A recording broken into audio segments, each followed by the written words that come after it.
Somebody once said, give the people what they want. That's why I'm here, folks. This video is about the second ever WWE, or WWF in them days, event held in the UK ever. And it was held 18 months after the first one, which my previous video was about. In that video, I promised to do a series of videos about all their UK WWE, WWF events. And I haven't. It was 18 months since between the events, and just like Synergy, there's 18 months between the two videos. So yeah, please forgive me. But yeah, I've done this for the people. It's been getting views, and apparently, according to YouTube, 9 more souls have subscribed to this mid-card channel just because of that video. So here it is, the second ever. Anyhow, let's take a look. So, this live event was promoted on UK television. As you can see here, fantastic nostalgia. It was the second ever UK Rampage. Obviously, we covered the first UK Rampage in the first video, produced by, obviously, the WWF in them days. It took place on the 24th of April, 1991, in the same location, the London Arena, and it was aired live on Sky Movies Plus. Absolutely fantastic promo on Sky Movies Plus, plugging it, and I'm happy that I've got this on this video today. That's another thing we're going to mention. You know, I've taken 18 months and it's getting better. You know, it's getting a good bit of viewage, and frankly, it's not the best. But yeah, we'll see if this one improves on it. So yeah, you'll have to let me know. Okay, so where are we? April 91. Wrestling's doing good. WWF's on a tidal wave of expansion during this time in the UK and Europe. Well, the US and other places, other territories have had, you know, pro wrestling excellence, you know, apparently since the 50s. You know, even longer than that, I guess, in some places. And, you know, it was massively popular in America in the 70s and 80s. And in the UK, we had Big Daddy. And he didn't like kids. He didn't like wrestling. But, I wouldn't really dish, surely. You know, Big Daddy and his annuals, he got me through my childhood. And being dragged to see him in giant haystacks while I was a young kid, you know, would have warmed me up. And it would have warmed me up, I imagine, for my eventual love of American wrestlers a few years later in the 90s. Of course, obviously in the UK there was tough. Well, I suppose there is now, but you know, let's not go there. Of course, there were mean, tough wrestling schools across the country back in the day, and you know. But I think the bottom dollar was that, you know, the talented ones would move across the pond to find success. That being said, by 1991, the UK were mad for some WWF American wrestling on home soil, and will be treated to 3 Rampages and a SummerSlam during the next 3 years. Unreal. I mean, what a time to be alive. And I think on balance, we can actually say that, it's the nostalgia I love. I wasn't there. I would have been barely into wrestling at the time, but I did later own the Coliseum video with pride. This video will be showing you some of the fantastic "We Don't Do It Like This Anymore" promos, and some highlights from the most mouth-watering undercard in the history of sports. Okay, not quite mouth-watering, but at least some of the WWF superstars got to go sightseeing. Okay, first thing to note, there was a dark match. There was 2 dark matches, actually. But yeah, notably, there was one with Steve Regal, who I've always thought is, you know, other than Dynamite, the UK's best wrestling export. But yeah, I was only 8 and I was up the road, so I wasn't in attendance to see exactly what Regal showed, or more importantly, didn't show, as he wasn't signed by the WWE after this dark match. And instead, as we know, he would end up in the WCW in 1993. Calling the action for the event is the seminal partnership of Vince McMahon and Roddy Piper. Yeah, fucking, for me, fantastic pairing. For others, they've commented on how offensive Piper was, but for me, you know, it was 1991, and I think we need to review this like we were in 1991. So the opening match, Stone Cold, no it wasn't, it was the Warlord versus Jim the Anvil. Yeah, standard opening match, apparently. God, I remember it well. They played to the crowd, and yeah, went back and forth. Not the worst of matches, not the best of matches. Jim the Neidhart wins it. Said way too long, 30 minutes long. Didn't need to be 30 minutes long, but yeah, the crowd popped. They liked it. Now match 2, DiBiase with the wife of the channel, the one we love the most, Sensational Sherri, versus Kerry von Erich. Right, so apparently Kerry, he didn't look too fucked up, so yeah, you know, it was an alright match. It's solid, you know, bits of action, did alright, and Sherri was there, so you know what I mean. It's a winner, just, you know, just for fucking seeing Sherri. And yeah, okay match, but just a bit of a crappy finish. So yeah, I'm gonna go to an intermission now. It's a random intermission. Right now we're looking at events from the UK in 1991.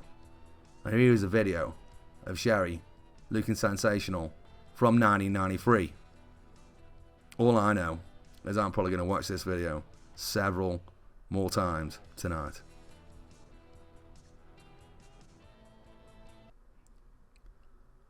Now back to it. Mean Gene's backstage with Haku, who cuts a promo on Greg Valentine in Polynesian. And speaking of people doing promos in Polynesian, here's Hulk Hogan putting over Haku as the hardest man on the planet ever. Greg beats Haku, and the match is crap. Our next match is the mighty Orient Express with Mr. Fuji versus the Rockers with André the Giant. And without further ado, I will go straight to Mean Gene with André now. For this, the biggest man in professional sports today, World Wrestling Federation superstar André the Giant from Grenoble, France. Welcome back to Great Britain. Thank you very much. And you know, I was just visiting my parents in France, and since I heard WWF was here in London, so I come over. And I'm glad I come over, because since the Hulkers, they want me, if they want, and Fuji, if you want to, you get me for the rest of the tour. I will be As you can see, over. I'll be in the ring. Mean Gene and André should have a tag team themselves, as they're so comparable in size. Well, the match was probably the best match on the fucking VHS, if I remember rightly.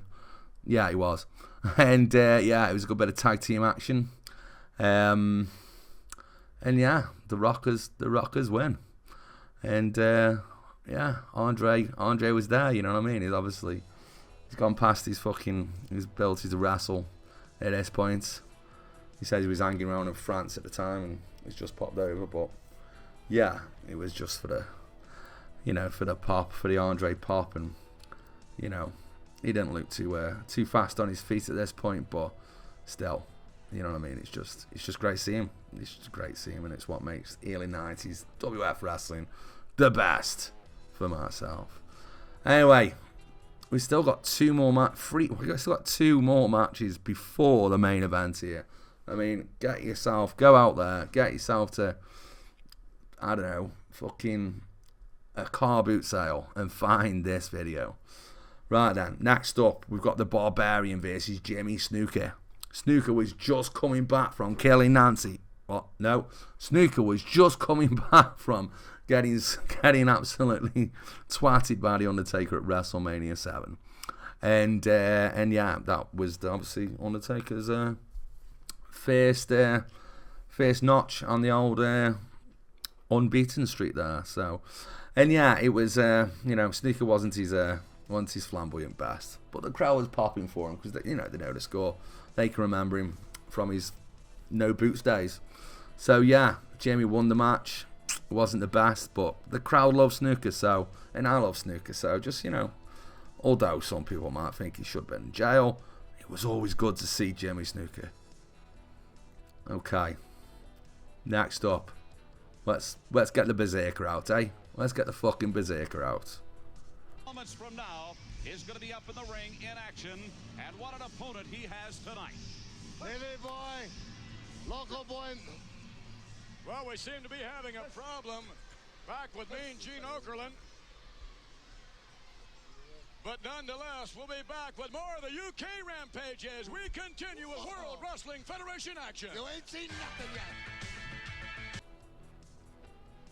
And that's Berzerker's just gone berserk. And twatted fuck and a midget cameraman. And, or a short, you know, a vertically challenged cameraman. And it went to black during the promo. But, you know what I mean? That's live television for you. That's what you got. But yeah, the match. Yeah, who would have thought it? After his triumphant victory against the cameraman, Berzerker went on to defeat crowd home favourite Davey Boy Smith. No, that didn't happen. The Bulldog won. It was an okay match, and he went on way too long, and the Bulldog was absolutely knackered after. Can't think why. But he still managed to celebrate with his dog, with the fans. And it was throw your cats and dogs in the air, and we don't take babies to wrestling here kind of moment. So now we're going on to the main event at last. No, we're not. No, we're not, are we? No, we're not. And just before the main event, we've got the fantastic Earthquake versus Jake the Snake Roberts. Now, we all love, well, no, we love our big fat wrestlers here in the UK. We've got a history for it. Even the Queen likes them. So Earthquake, he was over straight away. It's an all-out match.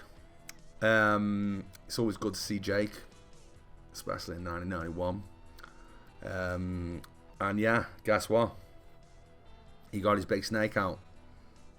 And the match ended. In DQ, what a surprise. And yeah, it's a decent match. You know, I don't know why you'd moan about it not being a proper finish. You know, as long as Jake's there, he's got his snake, then, you know, it's at least 3 stars from me. Anyway, we can finally get to the main event then. So, as a rematch to WrestleMania 7, we've got the champ, Hulk Hogan, versus Sergeant Slaughter, who's brought General Adnan to the UK with him. I'm sure, you know, perhaps you know, with the war going on, or, you know, just recently going on, and our involvement, you would have thought, you know, the Conservative government at the time might have, you know, perhaps had a word with Vince, but no, we let him straight over, and yeah, do a let's run riot. So, yeah, Slaughter came back to wrestling as this new gimmick of anti-American, sympathising for the old Iraqis, and even at a young age, I loved it. I always have, and I love it even more now I'm older, and I know about all the negative press it's got, and you can kind of see why. I mean, just look at this promo in a minute. I'm going to put up here, or I thought I'll just talk over it. It's it's just brilliant. It's just absolutely brilliant. And yeah, you couldn't get away with it nowadays. And yeah, people get offended by it, but you know what I mean? I just can't get out of bed in the morning without some kind of offensive comedy. But yeah, Slaughter wins. Victory for Iraq? No. Okay, well, let's not go crazy. So yeah, good match at WrestleMania 7. Slaughter had the title, he had the belt, then he, from Royal Rumble, and you know, Hulk Hogan got it back for the what were it called down here? For the coalition. I don't call it the coalition, was it? Whoever, mate. Yeah, for the Allied forces. And yeah, this was the rematch. And yeah, Slaughter tries to do Hogan in the end with a chair while the ref's down. But guess what? He gets a big boot right in the face. But yes, then his mate comes in and throws some beak in Hogan's face, but he ducks. And Slaughter takes it instead, right in the face, leading to the leg drop of doom. And guess what? Hogan gets the 3 count and is still a champion of the world. Well, that was it, folks. It's been, I wouldn't say it was 18 months in the making. It's been 18 minutes in the making, but yeah, it's taken me a while to get back to you guys. But as I said, you know, you're gonna throw your babies in the microwave for that first video. You know, you want to throw your babies, I don't know, somewhere even worse on this one, then yeah, you'll get the third one. So yeah, thanks for listening. Like, subscribe, or don't. It's up to you, folks. Take care. Rock on. And dance. No, that's wank. We're not ending like that.